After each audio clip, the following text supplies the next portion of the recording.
जय जिजाऊ, मी आशिष मगर. स्वागत आहे तुमचं एटीएम गुरु या यूट्यूब चॅनलवर. आणि आज आपल्याला पाहायचंय की नेमकं छत्रपती शिवाजी महाराज हे आग्र्यावरून महाराष्ट्रात म्हणजेच राजगडावर कसे आलेले आहेत. कारण या बाबतीत वेगवेगळ्या लोकांनी वेगवेगळ्या हे केलेल्या आहेत, गोष्टी केलेल्या आहेत. त्याचबरोबर आता सोलापूरकर सारखा एखादा नीच माणूस उठतो आणि तो म्हणतो की तो लाच देऊन निघाला वगैरे. तर या सगळ्या गोष्टीला उत्तर आपल्या व्हिडिओतून द्यायचंय. एवढंच नाही तर एवढ्या मोठ्या लाखोंची फौज असलेल्या, ज्याचं भारतभर राज्य होतं, अशा मुघलांच्या प्रत्येक चौकीत माहित होतं की छत्रपती शिवाजी महाराज हे आग्र्याहून निसटलेले आहेत. आणि मग त्यांच्यासाठी प्रत्येक गोष्ट, प्रत्येक रस्त्याची नाकेबंदी केलेली होती, जागोजागी चौक्या उभारल्या होत्या. या सगळ्यातून ते कसे निघाले हे आपल्याला पाहायचं आहे आजच्या व्हिडिओमध्ये. त्याच्यामुळे सगळ्यात महत्त्वाची गोष्ट, व्हिडिओ शेवटपर्यंत पहा. आणि अजूनपर्यंत जर तुम्ही एटीएम गुरु या चॅनलला सबस्क्राइब केलं नसेल तर पहिले करून घ्या. तर बघूयात आपण. बघा, सुरुवातीला काय झालं होतं तुम्हाला माहित आहे की मिर्झा राजे जयसिंग जेव्हा महाराष्ट्रामध्ये आले होते, त्यांनी महाराष्ट्रात आल्यानंतर आपल्या इथल्या म्हणजे छत्रपती शिवाजी महाराजांच्या किल्ल्यांना वेढे देणे व इतर लोकांना त्रास देणे अशा सगळ्या गोष्टी केल्यामुळे काय झालं, छत्रपती शिवाजी महाराजांना असं वाटलं की आपल्याला जर स्वराज्य वाचवायचं असेल तर 2 पावले आपल्याला मागे जाणं गरजेचं आहे. आणि म्हणून मग त्यांनी काय केलं, मिर्झा राजे जयसिंग सोबत एक तह केला होता. आणि या तहामध्ये छत्रपती शिवाजी महाराजांनी 23 किल्ले मोगलांना दिले, म्हणजेच मिर्झा राजे जयसिंगांना दिले होते. 23 किल्ले देऊन 2 लाख होण्याचा प्रदेश सुद्धा दिला होता.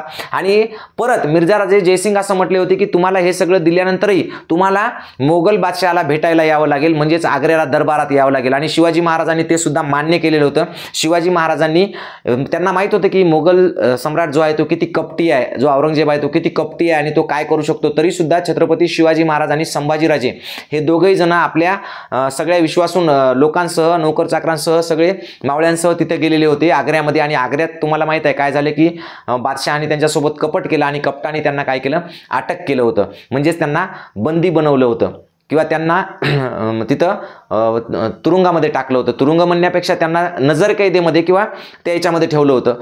तर पहा, आग्र्याला त्यांना ज्या घरामध्ये ठेवलं होतं तिथून त्यांना निघायचं होतं. म्हणून त्यांनी सुरुवातीला काय केलं की आपल्याला एकट्याला निघण्यासाठी सगळ्यात आधी आपल्यासोबत आणलेले लोक आपल्यासोबतचे कमी करावं लागतील असं त्यांना वाटलं.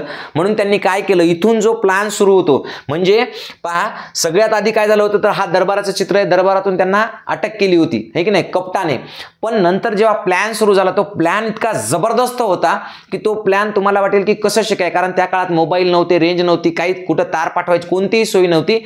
तिथला संदेश फक्त माणूस टू माणूस, या माणसापासून दुसऱ्या माणसापर्यंत जात होता. मग अशा वेळी त्यांनी नेमका काय प्लॅन केला ते आपल्याला आज पाहायचं. तर सगळ्यात महत्त्वाचं काय आहे की त्यांनी जेव्हा असं ठरवलं की आपल्याला या नजरकैदेतून किंवा या अटकेतून आपल्याला निष्ठायचं आहे, आपल्याला सुटका करून घ्यायची आहे, तेव्हा त्यांनी सगळ्यात आधी बादशहाकडे एक अर्ज केला आणि त्यांना असं सांगितलं की माझ्यासोबत जे लोक आलेले आहेत त्या लोकांना इथलं वातावरण सूट होत नाही. कारण आम्ही दख्खनचे, दक्षिणेतले आणि आम्हाला आता उत्तरेचं वातावरण सहन होत नाही. म्हणून काय करा, माझ्यासोबतच्या लोकांना परत पाठवा. असा त्यांनी एक अर्ज तयार केला. त्या अर्जाला बादशहाकडून संमती मिळाली. बादशहाने त्यांना परत जाण्याचे परवाने दिले. आणि मग बरेचसे लोक त्यांना वापस पाठवले, जे वापस जायला तयार नव्हते. तरी सुद्धा शिवाजी महाराजांनी त्यांना वापस पाठवलं. त्यानंतर हळूहळू काय केलं, शिवाजी महाराजांनी स्वतः सुद्धा आजारी असल्याचं सोंग घेतलं किंवा स्वतः आजारी पडल्याचा दिखावा केला किंवा बहाणा केला. आणि मग आजारी पडल्यानंतर त्यांनी काय केलं, वैदूबाबांना किंवा इतर लोकांना, त्याचबरोबर त्या कालावधीमध्ये त्यांच्या इतर राजा सरदारांसोबत त्यांच्यासोबत ओळखी झाल्या, त्यांना भेटी पाठवायला सुरुवात केली. आणि मग ते दर गुरुवारी हे सगळं पाठवत होते. मग दर गुरुवारी पाठवत असल्यामुळे काही हिंदू तर काही फकीर अशी तिथं त्यांच्या जिथं त्यांना कैद केलं होतं त्या वाड्यासमोर लोक यायचे. मग त्यांना हळूहळू पेटाऱ्यातून मिठाई जायची, बाकीच्या ठिकाणून बनलेली पेटाऱ्यातून मिठाई त्या ठिकाणी यायची. हे सगळं चालू होतं. जवळपास बांबूचे 10 पेटारे तयार करण्यात आलेले होते असा संदर्भ मिळतोय. तर आपण संदर्भासहित सगळं सांगत असतो, तुम्हाला तर माहिती आहे, बिना संदर्भाचं आपण काही सांगत नाही. मग हे सगळं चालू असताना काय झालं, त्यांनी परत पुन्हा काही लोकांची परवाने मागितली की यांची तब्येत खराब आहे, यांना जायचं, मग यांच्यासाठी परवाना द्या परतीचा. मग ते मोहर टाकून ते द्यायचे की यांना जाऊ द्या म्हणून परत, हे की नाही. मग ती जागोजागी चौकीवर दाखवावं लागायची. मग हे असं सगळं चालू होतं.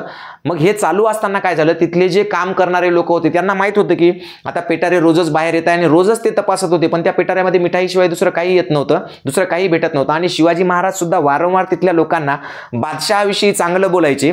आणि मी आता त्यांचा इमानी सेवक म्हणून किंवा त्यांचा सेवक म्हणून काम करेल किंवा दक्षिणेमध्ये गेल्यानंतर मी त्यांच्या अंकित होऊन राज्य करेल, असा सगळा विश्वास त्यांनी त्या लोकांना द्यायला सुरुवात केला. आणि ते बादशहाबद्दल म्हणजे चांगलं बोलायला लागले. बऱ्याच वेळा त्यांनी बादशहाच्या तक्रारीही केल्या. त्याच्यामुळे ते असं कधी वाटलं नाही की ते असं काही करतील म्हणून. कधी कधी तक्रारी करायची की बादशहाने आम्हाला हे केलं नाही, ते केलं नाही, आम्ही राजे आहोत, हे आहोत, असंही तक्रार पण करायचे आणि चांगलं पण बोलायचे बादशहाविषयी, म्हणजे त्या मोगल बादशहाविषयी. आणि याच्यामुळे काय झालं, त्या नौकरांना सुद्धा किंवा तिथल्या काम करणाऱ्यांना सुद्धा शिवाजी राजांबद्दल एक तळमळ किंवा आपुलकी वाटायला लागली किंवा त्यांच्याबद्दलचा आदर त्यांचा वाढला. आणि मग हे सगळं घडत असताना काय केलं त्यांनी की एका दिवशी असं ठरवलं की आता आपल्याला इथून निसटायचंय. खरी स्टोरी इथून सुरू होते मित्रांनो. आता बरेच लोक म्हणतात की पेटाऱ्यामध्ये बसणं शक्य आहे का, ते पेटाऱ्यात बसले नाही, कोणी पेटाऱ्याच्या खाली त्यांनी खांदा देऊन निघून गेले किंवा ते खांदेकरी म्हणून गेले त्या पेटाऱ्याचा किंवा असं काहीतरी बोलतात.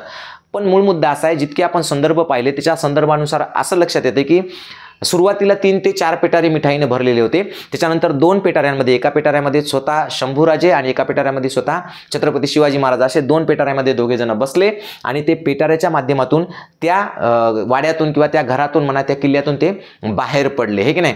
आणि हे बाहेर पडले असताना नेहमीप्रमाणे 1-2 पेटारे चेक केले, बाकीचे पेटारे चेक झाले नाही आणि त्यांच्या जागेवर छत्रपती शिवाजी महाराजांच्या, कारण छत्रपती शिवाजी महाराज जर सुटलेचं कळालं असतं त्यांना लगेच पकडलं असतं, कारण तिथं लाखोंच्या फौजेचा पहारा होता आणि ती चौकी आणि ते सगळं रामसिंगाकडे, दौलत खानाकडे, ह्या मोठमोठ्या लोकांकडे ते होतं. त्याच्यामुळे तिथून जाणं हे शक्य नव्हतं.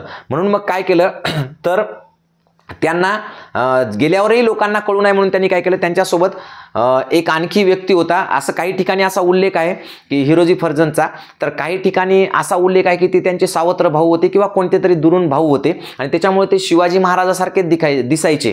आता जयसिंगराव पवार जे आहेत किंवा त्यांच्या पुस्तकामध्ये सुद्धा, जदुनाथ सरकारांच्या पुस्तकामध्ये तसा एक पुरावा म्हणजे असं लिहिलेलं आहे की ते त्यांचे सावत्र भाऊ होते म्हणून. आता होते की नाही याच्याबद्दल वेगवेगळे संदर्भ आहेत, तो राहिला सत्यता तपासण्याचा विषय. पण तिथं काय झालं तर हिरोजी फर्जंद जे होते, फर्जंद म्हणजे जो फर्ज अदा करता है उसे फर्जंद कहते, तर हिरोजी फर्जंद जे होते ते शिवाजी महाराजाच्या जागेवर झोपले. त्यांनी शिवाजी महाराजाचं कडं आपल्या हातात घातलं, अंगठी आपल्या हातात घातली, तो हात तेवढा बाहेर ठेवला आणि ते झोपले. मदारी मेहतर नावाची जी व्यक्ती होती ती त्यांचे पाय दाबत तिथं थांबली आणि ते दोघे पेटाऱ्यात बसून, म्हणजे संभाजीराजे आणि शिवाजी महाराज पेटाऱ्यात बसून ते बाहेर निघले. आता पाहणाऱ्यांना असं वाटायला लागलं की इथं शिवाजी महाराजच झोपलेले आहेत, कारण हातामध्ये कडा आणि शिवाजी महाराजाची अंगठी होती आणि तिथं जे चौकीला होते किंवा पाहायला होते त्यांना रोजच्या रोज ते पाहून त्यांना माहित होतं की हे शिवाजी महाराजाचा कडा आणि अंगठा आहे. आणि मदारी मेहतर तिथं थांबला होता जो नेहमीप्रमाणे त्यांचे पाय दाबत होता. मग अशा वेळेला काय झालं की तिथून शिवाजी महाराज आणि संभाजीराजे निघाले. निघाल्यानंतर त्यांनी आधीचे जे लोक पाठवले होते की तुम्ही निघून जा, त्यांच्याकडे पूर्ण प्लॅन सांगितला होता, आपल्याला कशा पद्धतीनं जायचं, काय जायचं, काय ते सगळं थोडंफार ठरलेलं होतं. बाकीच्या गोष्टी प्रवासात ठरणार होत्या. आता मूळ मुद्दा असा आहे की बघा इथं आहे असं समजून घ्या. आता मॅपमध्ये ॲक्युरेट जागेवरच येईल असं काही नाही, पण तुम्हाला सांगतो की इथं समजा आहे आग्रा, ठीक आहे, इथं आहे समजा मथुरा, इथे आहे दिल्ली आणि इथे जे आहे ते इथं यमुना नदी आहे, ही यमुना नदी आहे. त्याच्यानंतर इथे आहे अलाहाबाद. मी तुम्हाला आता सांगतोय की कशा कशा पद्धतीने हे सगळं झालं. तर काय झालं, आग्र्याहून जेव्हा निघले शिवाजी महाराज, आता आपल्याला यायचंय कुठं, पुण्याला यायचंय, बरोबर आहे, राजगडावर यायचंय, पुण्याच्या नैऋत्येला आहे रायगड म्हणजे इथे यायचंय. मग सर्वसाधारणपणे बादशहाला आणि त्यांच्या लोकांना जेव्हा तिथून ते निसटल्यानंतर जवळपास 14 तासांनी कळालं की शिवाजी महाराज पळून गेले म्हणून. का, कारण ते रात्रीच्या वेळेला निघाले होते, पावसाळा चालू होता, म्हणजे पाऊस भरपूर चालू होता. जवळपास 17 किंवा 19 ऑगस्ट या दोनपैकी एका दिवशी ते निघाले होते. आता 17 किंवा 19 ऑगस्ट का म्हटलं मी, कारण काही पुस्तकांमध्ये 17 ऑगस्ट आहे, काही पुस्तकांमध्ये 19 ऑगस्ट आहे. जदुनाथ सरकारांच्या पुस्तकामध्ये 19 ऑगस्ट तारीख दिलेली आहे. तर 17 ते 19 ऑगस्टच्या दरम्यान हे निघाले. इथं किती तारखेला पोहोचले ते सुद्धा सांगणार आहे. तर 17 किंवा 19 ऑगस्ट पैकी एका दिवशी ते निघाले.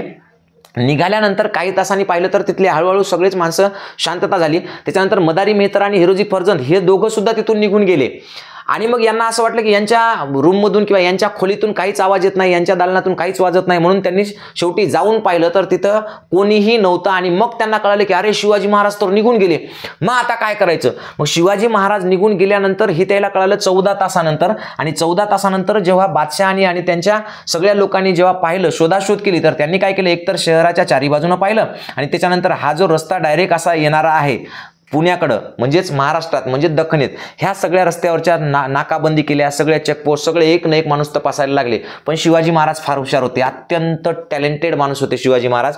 त्यांना स्पष्टपणे असं माहीत होतं की हे सोपं नाही इथून पळून जाणं. म्हणून त्यांनी काय केलं, आग्र्याहून निघल्याबरोबर त्यांनी काय केलं, पहिले नर्मदा ओलांडायचं ठरवलं.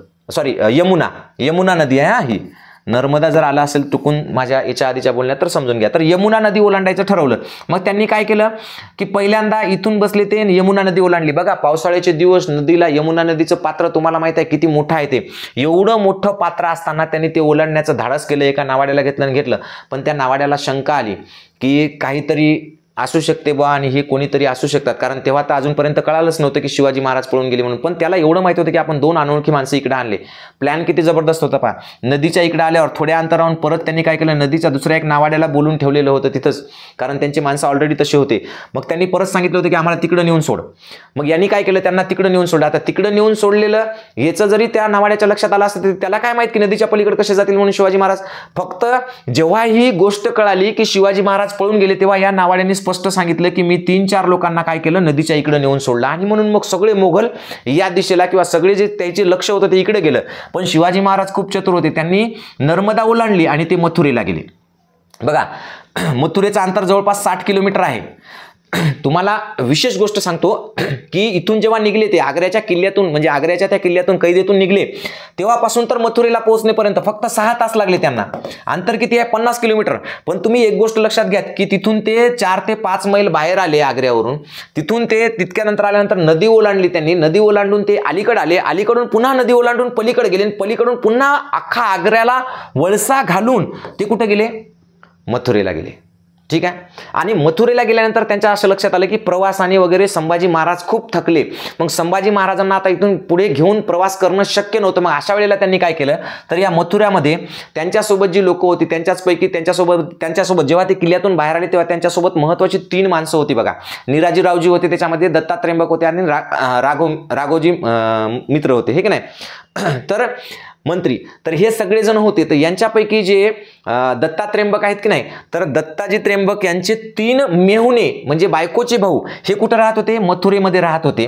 आणि त्यांच्याकडं हे थांबले. म्हणजे ते प्लॅन तसा ठरला. ते अचानक तिथे गेले. तिथे गेल्यानंतर त्यांना सांगितलं की आम्ही अशा पद्धतीने निघून आलो, आम्ही तुमच्यावर विश्वास ठेवतो. आणि त्यांनी सुद्धा त्या विश्वासाला पात्र समजलं. त्यांचं नाव होतं कृष्णाजी, काशीजी आणि विसाजी, हे 3 जण होते. पैकी मग कृष्णाजीला सोबत घेतलं आणि काशीजी आणि विसाजी यांच्या हवाली संभाजीराजांना केलं. आणि त्याच्यानंतर यांनी काय केलं, तर छत्रपती शिवाजी महाराजांनी असं म्हटलं जातं की केस वगैरे काढले, सगळे केस काढले, मिशा वगैरे सगळं काढलं, दाढी मिशा केस सगळे काढले आणि वैराग्याचा वेश धारण केला. आता कोणी कोणी म्हणते की त्यांनी केस वगैरे तसेच ठेवले होते, फक्त टोप काढला आणि त्यांनी केसासहित वैराग्याचा वेश धारण केला होता. पण बऱ्याच लोकांचे संदर्भ असे आहेत की त्यांनी केस हे सगळं काढून वैराग्याचा वेश धारण केला होता. तर 2 पैकी कोणता तरी एक धारण केला असेल, पण त्यांनी वैराग्याचा वेश धारण केला. आणि हा वेश धारण करताना त्यांच्यासोबत जे सोनं नाणं होतं ते सगळं त्यांच्या काठीमध्ये किंवा त्या याच्यामध्ये, त्या चपलांच्या बुटांमध्ये, इतरांच्या अन्न त्याच्यात सगळे ते नाणी वगैरे सगळं ठेवलं. आणि परत इथून ते इकडे आले नाही, परत पुन्हा इथून ते दिल्लीला गेले. बघा, संभाजीराजांना कुठे ठेवलं, आता त्यांनी मथुरेला ठेवलं. कोणाकडे ठेवलं, तर दत्तात्रेंबक जे आहेत तर त्यांच्या मेहुण्याकडे. तिथे 2 थांबले, ते काशीजी आणि विसाजी, आणि कृष्णाजींना घेऊन ते निघले. आता परत पहा त्यांनी काय केलं, इथून दिल्लीला गेले. आता दिल्ली ते हे अंतर जवळपास 200 किलोमीटर असेल, कमीत कमी 200 तरी किलोमीटर असेल. हे अंतर पार केलं त्यांनी, आग्रा ते दिल्ली पार केलं. आणि तिथून ते पूर्वेकडे निघाले. म्हणजे कोणीकडे आले, इथं अलाहाबाद, त्या काळातलं अलाहाबाद, प्रयागराज माहित आहे ना, तर त्या काळातल्या अलाहाबादला आले. आता हे जे सगळं मोगल सैन्य आहे, हे मोगल सैन्य त्याला कुठं शोधतंय, तर ह्या सगळ्या परिसरामध्ये मोगल सैन्य त्याला शोधतंय. इकडच्या सुद्धा चौक्यांना आतापर्यंत खबरी गेल्या, कारण वापस आले, परत तिकडे गेले, परत तिथं दिल्लीला गेले. इकडे सुद्धा ज्या ज्या ठिकाणी चौक्या होत्या तिथं त्यांना कळालं. पण मोगल सैन्य जास्तीत जास्त अलर्ट कुठं होतं, इकडे होतं, या भागामध्ये. इथं तर शिवाजी महाराजांची सत्ता होती, इथं तर त्यांची राजधानीच होती, समजा इथपर्यंत नाही म्हणू आपण, पण हे सगळा भाग ते शोधत होते. आणि मग अशा वेळेला शिवाजी महाराजांनी काय केलं, इथं आले. इथून ते इथं आले, आहे की नाही, बुंदेलखंडला, म्हणजे मध्य प्रदेशमध्ये आले. बुंदेलखंडवरून ते डायरेक्ट गोवळकोंड्याला आले. पहा, नकाशामध्ये कमी जास्त होईल अंतर, किंवा हे दिसेल तुम्हाला, गोवळकोंड्याला आले. कुठं आले, गोवळकोंड्याला. हे इथं असेल गोवळकोंडा, आहे की नाही. आणि गोवळकोंड्यामधून मग ते विदर्भात बुलढाणा, म्हणजे त्यांचे जी आई आहे जिजाऊ माता यांच्या सिंदखेडमध्ये पोहोचले ते. म्हणजे पहा, त्यांनी प्रवास कसा केला, हा प्रवास लक्षात घ्या की सगळेजण शोधतायत. इथं त्यांनी वेश धारण केला. इथून ते अत्यंत वेगाने इकडे निघाले. बऱ्याच ठिकाणी त्यांना घोडे बदलावे लागले. अशा वेळी त्यांनी ठरवून ठेवलं होतं की घोड्याचा बाजार कुठं असतो, मग तिथं हे घोडे सोडायचे, नवीन घोडे घ्यायचे. नवीन घोडे घेत असताना चौकशा व्हायच्या, तुम्ही कोण, कुठले, कसे, काय आले. कारण या संपूर्ण भारतामध्ये अंमल कोणाचा होता किंवा राज्य कोणाचं होतं, तर ते होतं मोगलांचं. मग मोगलांच्या कैदेतून शिवाजी सुटलेले आहेत ते कळू नये, शिवाजी कोणाला दिसू नये, ओळखायला येऊ नये, म्हणून शिवाजी महाराजांनी वेषांतर केलं. तरी सुद्धा घोडे घेताना किंवा हे घेताना चौकशा व्हायच्या. बऱ्याच वेळेला 2 ते 3 ठिकाणी कित्येक लोकांनी असं स्पष्ट म्हटलं की अरे हे तर मराठ्यांचा शिवाजी आहे. आणि त्याच्यानंतर त्यांना तिथून पळ काढावा लागला. म्हणजे इतके क्लोज कॉल्स होते, म्हणजे अगदी पकडल्यासारखंच. काही ठिकाणी त्यांना चौक्यावर अडवण्यात आलं, पण तेही खूप हुशार होते. त्यांनी काय केलं, औरंगजेबाने ज्या त्यांना परतीच्या काही सनदी दिल्या होत्या परत जाण्यासाठीचं, तर त्या सनदी त्यांनी काही मावळ्यांकडून घेतल्या आणि त्या सोबत ठेवल्या होत्या. काहीच्या परत आणलेल्या होत्या, तर त्या सनदी त्यांच्या सोबत होत्या, त्या सनद त्यांनी काही चौकीत दाखवल्या आणि तिथून ते निघाले. असं करत करत करत करत ते या मार्गे पोहोचले. हे अंतर जवळपास त्यांनी म्हणजे 2000 किलोमीटरपेक्षा जास्त अंतर त्यांनी पार केलं. मुळात आग्र्यापासून जर आपण पुणे पाहिलं तर ते 1200 किलोमीटरच्या आसपास येईल, परंतु त्यांनी असं डायरेक्ट न करता इथून इकडे दिल्ली, दिल्लीहून अलाहाबाद, त्या काळचा अलाहाबाद, तिथून पुन्हा बुंदेलखंडहून गोवळकोंडा, गोवळकोंड्याहून बुलढाणा, बुलढाणा मार्गे मग असे ते इकडं आले. जवळपास 2000 ते 2400 किलोमीटर अंतर त्यांनी पार केलं. किती दिवस लागले पार करायला? कधी पोहोचले ते पुण्यामध्ये? तर ते पुण्यामध्ये पोहोचले होते 12 सप्टेंबरला किंवा राजगडावर पोहोचले होते 12 सप्टेंबरला. राजगडावर जेव्हा पोहोचले तेव्हा ते साधूच्या वेशामध्ये होते आणि साधूच्या वेशामध्ये असल्यामुळं राजगडाच्या जेव्हा दरवाजाला जे पहारेकरी होते त्यांना सांगितले की बाबा असं असं आहे आणि साधू आलेले आहेत काही, ते साधू तुम्हाला 10-12 साधू आहेत आणि ते राजमाता राष्ट्रमाता मा जिजाऊला भेटू इच्छितात. तेव्हा राजमाता राष्ट्रमाता यांनी दरवाजा उघडला, त्यांना आत घेतलं आणि जेव्हा दर्शन केलं शिवाजी महाराजांनी तेव्हा सुद्धा ओळखलं नाही, पण दर्शन केल्यानंतर जेव्हा राजमाता बसलेल्या होत्या त्यांच्या याच्यावर, त्यांच्या आसनावर, तेव्हा शिवाजी महाराजांनी दर्शन घेतलं आणि डायरेक्ट त्यांच्या ते जे बैराग्याची जी भगव काहीतरी वस्त्र डोक्याला बांधली होती ती काढली आणि डोकं टेकवलं. तेव्हा जिजाऊंना कळालं की अरे हे तर आपला शिवबा आहे, हे तर आपले शिवाजी महाराज आहेत, हे तेव्हा त्यांना कळालं आणि त्यांना ओळख पटली डोक्यावरच्या एका खुणेवरून. आणि मग ह्या सगळ्या गोष्टी ज्या आहेत त्या एवढ्या सोप्या नाहीत. हे बोलायला खूप सोपं आहे, पण 2000 किलोमीटरचं अंतर पार करणं घोड्यावर, तेही मोगलांच्या इतक्या सैन्यामधून, तेही असं वेषांतर करून कंटिन्युअसली किती दिवसामध्ये? तर पहा 17 किंवा 19 ऑगस्टला निघाले असतील, म्हणजे ऑगस्टचे 10-11 दिवस आणि हे 23 दिवसामध्ये 2000 किलोमीटरचं अंतर पार करणं ही काही सोपी गोष्ट नाही. त्या सोलापूरकरला अक्कल पाहिजे. असं काही बोलताना त्या नालायकाला, नीच वृत्तीच्या माणसाला कळालं पाहिजे की शिवाजी महाराजांनी हा प्रवास कसा केला.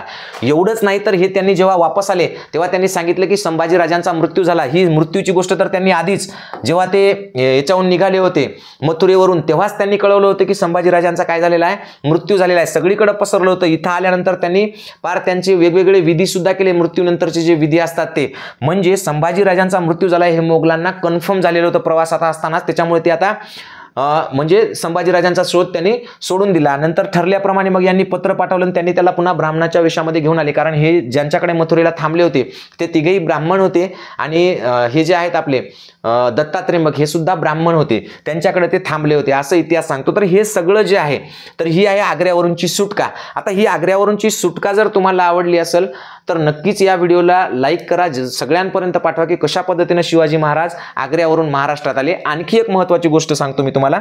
कोणी कोणी जर म्हणाले याच्यासाठी पुस्तकं कोणते, तर जदुनाथ सरकार, त्याच्यानंतर कृष्णाजी केळुस्कर, त्याच्यानंतर विविध बखरी आहे की नाही, तर हे सगळं याच्यासाठी वापरलेलं आहे. कोणाला डिटेल्स लागत असतील तर मला तसा मेसेज करा, मी 5 नंबर सीट तुम्हाला पाठवून देईल. आणखी महत्त्वाची गोष्ट अशी एक आहे की आपण हे सगळं करत असताना नवोदयचा 2026ची बॅच चालू केलेली आहे, ज्याच्यामध्ये 15 फेब्रुवारीला बॅच स्टार्ट झालेली आहे. 200+ टेस्ट होतील, कालावधी 1 वर्षाचा, दररोज 2 तास लाईव्ह येतील. आणि तुम्ही म्हणसाल फीस काय आहे, तर फीस काही नाही आहे की नाही, सेवाव्रत चालू आहे. जी फीस आहे ती पण सांगितल्या जाईल. ती फीस इकडे पहा, ATM गुरु एज्युकेशन नावाचं ॲप आहे आपलं, हे ॲप डाउनलोड करा. फक्त नवोदयसाठी रजिस्ट्रेशन करायचं असेल तर तुम्हाला हा नंबर आहे, या नंबरवर तुम्हाला फोन करावा लागेल आणि तुमचं रजिस्ट्रेशन करून घ्यावं लागेल. आपण कारण मुलं कमी घेतो, फुकट म्हणलं की किती येतात, मग अभ्यास करत नाहीत आणि मग उगाच ते कमेंट करत बसतात काहीतरी वेगळं. त्याच्यामुळं व्यवस्थितरित्या 2 बॅच सेट केलेल्या आहेत. त्याच्यामुळे इथं पहिले तुम्हाला या नंबरवर फोन करावा लागेल आणि नवोदयसाठी रजिस्ट्रेशन करावं लागेल. त्याचबरोबर स्वराज पोलीस भरती ही बॅच आहे 2025 साठी, रोज 3 तास लाईव्ह येण्यात येईल. 6 महिन्याचा कालावधी आहे. 1 मार्च पासून बॅच स्टार्ट होत आहे ATM गुरु एज्युकेशन या ॲपवर.